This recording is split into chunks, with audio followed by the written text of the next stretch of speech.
ओम श्रीकृष्णाय परब्रह्मणे नमः। अत श्रीमन्नारायणीयं पञ्चविंशं दशकं नृसिंहावतारवर्णनं। स्तम्भे घट्टयतो हिरण्यकशिपः कर्णौ समाचूर्णयन् आगूर्णज्जगदण्डकुण्डकुहरः घोरस्तवा भूद्रवः।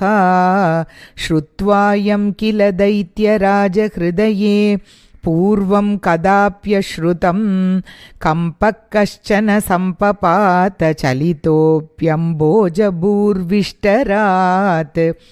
दैत्ये दिक्षु विसृष्टचक्षुषी महासंरम्भिणी स्तम्भतः सम्भूतं न मृगात्मकं न मनुजाकारं वपुस्ते विभो।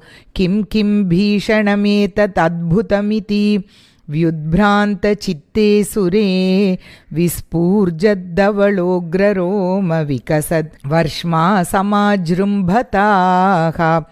तप्तस्वर्ण सवर्ण घूर्णदति रूक्षाक्षं सठाकेसर प्रोत्कम्पप्रनिकुम्भिताम्बरमहो जीयात्तवेदं वपुः।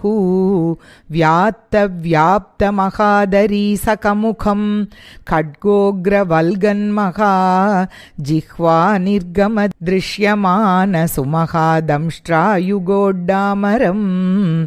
उत्सर्पद्वलिभङ्गभीषणहनुं ह्रस्वस्थवीयस्तर ग्रीवं पीवरदोषतोद्गतनक क्रूरांशु दूरोल्बणं। व्योमोल्लङ्घि घनाघनोपमगन प्रध्वान निर्धावित स्पर्धालुप्रकरं नमामि भवतः तं नारसिंहं वपुः। नूनं विष्णुरयं निहन्मि अमुमिति भ्राम्यद्गदाभीषणं दैत्येन्द्रं समुपाद्रवन्तम् अधृता दोर्भ्यां पृथिभ्याममुं। वीरो निर्गलितोत्तखड्गपलकौ गृह्णन् विचित्रश्रमान् व्यावृण्वन् पुनरापपात भुवनग्रासोद्यतं त्वामहो। भ्राम्यन्तं दितिजाधमं पुनरपि प्रोद्गृह्य दोर्भ्यां जवात् द्वारे तोरुयुगे निपात्य नकरान् व्युत्खाय वक्षो भुवि निर्बिन्दन् अधिगर्भनिर्भरगलद् रक्ताम्बुबद्धोत्सवं। पायं पायमुदैरयो बहुजगत् संहारि सिंहारवान्। त्यक्त्वा तं हतमाशु रक्तलहरी सिक्तोन्नमद्वर्ष्मणि प्रत्युत्पत्य समस्तदैत्यपटलीं चास्वाद्यमाने त्वयि। भ्राम्यद्भूमिविकम्पिताम्बुदिकुलं व्यालोलशैलोत्करं प्रोत्सर्पत्कचरं चराचरमहो दुस्तामवस्थां दधौ। तावत् मांसवपाकरालवपुषं घोरान्त्रमालाधरं त्वां मध्ये सबम् इद्धरोषमुषितं दुर्वारगुर्वारवम्। अभ्येतुं न शशाक कोऽपि भुवने दूरे स्थिता भीरवः सर्वे शर्वविरिञ्च वासवमुखाः प्रत्येकमस्तोषत।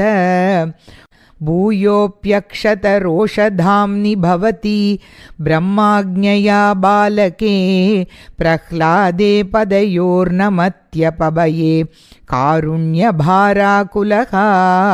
शान्तस्तं करमस्य मूर्ध्नि समधा स्तोत्रैरतोद्घायतः तस्या कामधियोऽपि ते नितवरं लोकाय चानुग्रहम्।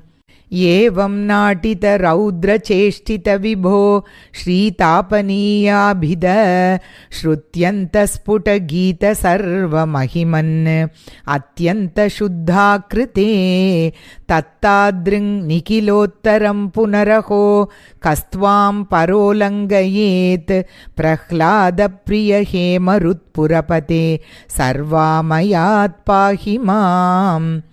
अत श्रीमन्नारायणीये पञ्चविंशं दशकं समाप्तं। श्रीहरये नमः। रमारमण गोविन्द गोविन्द। श्रीकृष्णार्पणमस्तु।